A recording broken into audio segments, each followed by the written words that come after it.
Now, I'm very pleased to say, and honored to say, is the governor of the state of South Carolina, Ms. Nikki Haley. And Ms. Haley, how are you? Welcome to the program. I'm well, thank you. I'm delighted to be able to say. It's a pleasure. And let's see, now you are the youngest governor of any of the 50 states. Right. And of course, you are a woman. And that is not unprecedented, but it's not usual. And judging by the dust jacket of your new book, which is entitled "Can't Is Not an Option," you're a very beautiful woman. Oh, thank you, and smart too. Well, yes, I'm sure you probably have come to resent the fact that people have to get through the beauty to get to the smart part. Oh, my. Now, let's see. You are the daughter of immigrant parents. Yes. I mean, what I talk about in the book is the fact that, I am the daughter of Indian parents that reminded us every day how blessed we were to live in this country. And they came here because they wanted opportunities for their children. And what we talk about in the book is that there were a lot of challenges. We were the only Indian family in a small southern town. They had never seen anyone like our family, and we didn't really know what to do with the small southern town. And so we went through certain prejudices and certain challenges, but we came out better off. And that same southern town is the one that, accepted me into Girl Scouts and allowed and supported my brother when he went and deployed to Desert Storm. We talk about that, and we talk about the challenges of the State House race and the challenges that I faced in the corporate world and, the challenges in the governor's race. But the main reason why I wrote the book was because I was so shocked at the number of people that came up to me after I won the governorship and said, after seeing what you went through, I would never run for office. And I was devastated. That was the total opposite of what I wanted them to take from our campaign and our race. And so my hope is that this will get people to realize that we all have challenges, but it's not the challenge, it's how you push through it, and that we need more real people in office. Well, that little town was called Bamberg, wasn't it? It's called Bamberg, that's right. And you were different. You tell about in the book how, because, your folks always adhered to their religion. Right, and my dad wore a turban, my mom wore a sari for a few years, and I give one of the stories of growing up in Bamberg was my sister and I were in a beauty pageant, and all the parents put their daughters in it, and they had a black queen and they had a white queen, and they came up to my parents and they said, "We have to disqualify your daughters because we don't know which category to put them in." And my mom said, "Well, can she at least do her talent? She's practiced it for so long." And she said, and they said, "Okay." And I sang, "This land is your land, this land is my land." So I was disqualified and got a beach ball. But that same town today doesn't have that. And that same town, that was confused about who we were has embraced us. And now there's welcome, to the town of Bamberg, home of Governor Nikki Haley. I mean, now there's such a sense of pride. And I'm proud of all that we've accomplished in South Carolina and how far we've come, and I'm so proud of how far we've come in our country. Yeah, well, tell us the story that you mentioned in your book, Can't Is Not an Option, about, I guess it was your sister that they gave the Bible to, some... Yeah, I mean, when we came to the town, everybody wanted to convert us. We were raised Sikh, and my parents were very strong in their faith, but what people would do is they would constantly try and convert us and want us to come to their church. And what I love is that my parents would take us to every one of those churches and said, "I want you to watch this because everybody has their way to God, and it's important to respect and understand that everybody has their path to God." And she would just say, "You can't have too much God in your life." But one of the instances was a friend of my sister's. He came knocking on the door, and he was crying, and he handed her a Bible and said, "I like you. I don't want you to go to hell." And so she took that Bible and she put it under her pillow, and my mom found it and explained to her that it was okay and that she should read it from cover to cover to understand. And, so it was things like that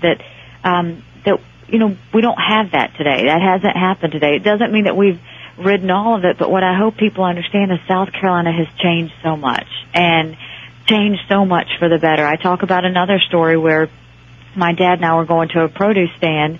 No one else was there, and as we were going and shopping for the fruit, quickly all of a sudden 2 police cars drive up, and the police officers stand next to the cashier, and we got our things, we went to the counter, and we paid, and we got in the car and were quiet. I knew exactly why they were there. He knew exactly why they were there. But now I passed that produce stand, and I know that if we went there again, that would never happen. So it just shows that our state has grown, our state has changed, and the image of our state is changing.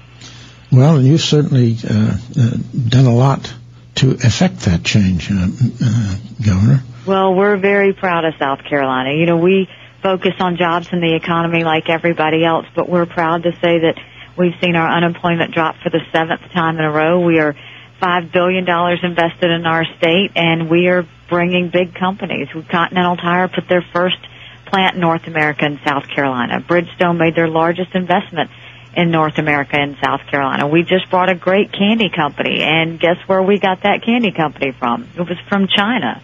And so, you know, we now build things in South Carolina. We build planes, we build cars, we build tires, and, you know, it's given South Carolina a lot to be proud of. You know, now, averting to politics for a moment, I was really surprised to read in your book about how you and you talk about the good old boy, that you say every legislature is a club. That's right. And if you break the rules, you can be locked out of the clubhouse, I think is the way you put it. Right. And you and another fellow, you defeated someone who'd been there, I guess, you know. I took on the longest serving legislator. He had been there 30 years, and my desk mate defeated the majority leader, and nobody knew what to do with us. You know, they wouldn't sit with you. No, we couldn't get anybody to share an office with us. We couldn't get anybody to share a desk with us, and that's how we became friends, was because we had defeated one of the establishment friends of theirs. But what we found over time was we were the start of what was a reform movement, and what made it better was over the years more and more friends came along. But that good old boy system in the legislature, it's very real in government. And, you know, I talk about it as South Carolina legislators weren't required to show their votes on the record. And it was odd because you had no way of holding your legislators accountable. But one day they passed a bill that would give legislators pension increases. And in a split second, all in favor say aye, all opposed nay, the ayes have it. And to this day, you can't find one legislator that says they voted themselves a pay raise.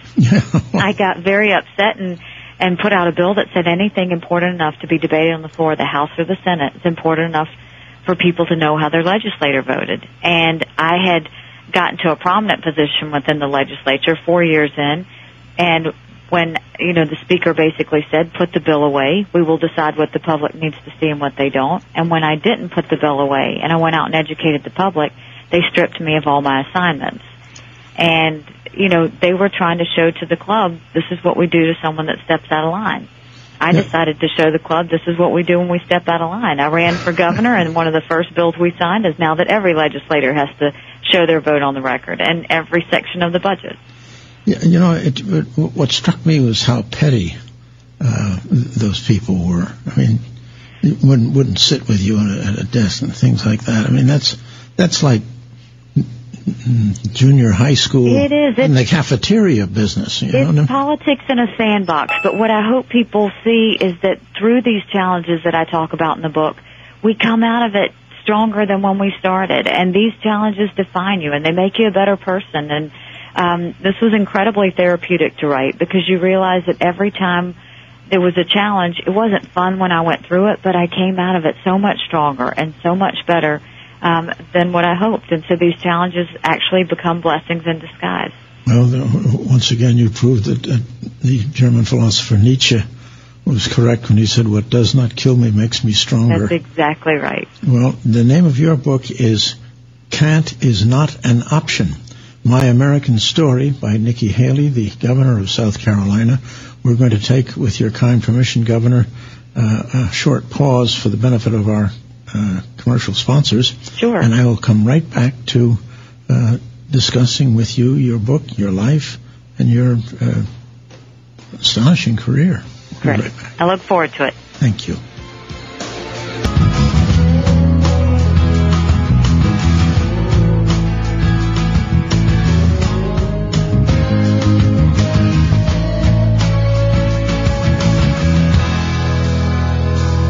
I want South Carolina to be defined that they just elected a 38-year-old Indian American governor. That is South Carolina. That's the greatness of our Except that state. you say that you had to fight the good old boys down there, and they're still fighting the good old boys? Well, listen, I don't wear heels for a fashion statement. That's ammunition.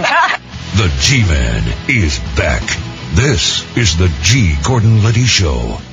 And I'm back with Nikki Haley, the governor of the state of South Carolina, whose book, it's an autobiography. It's also very instructive. If you're interested in the nuts and bolts of politics, it's called Can't Is Not an Option, My American Story by Nikki Haley. And Governor, I know from your book that former Governor Mark Sanford, who was, I guess, term limited,